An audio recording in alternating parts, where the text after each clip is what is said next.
Ang mga anghel bilang mga mensahero ng Diyos ay madalas na nagpapadali sa mga makabuluhang pagkakatugma upang gabayan at aliwin tayo.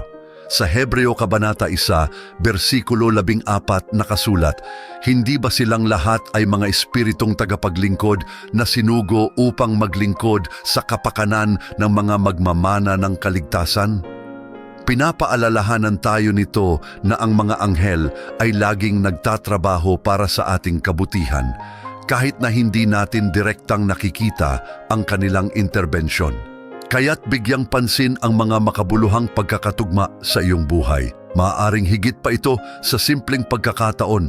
Maaari itong maging malinaw na palatandaan na ang mga anghel ay nagtatrabaho para sa iyong kabutihan, ginagabayan at pinoprotektahan ka sa bawat hakbang ng iyong paglalakbay. Ang ikapitong at huling palatandaan ay ang mga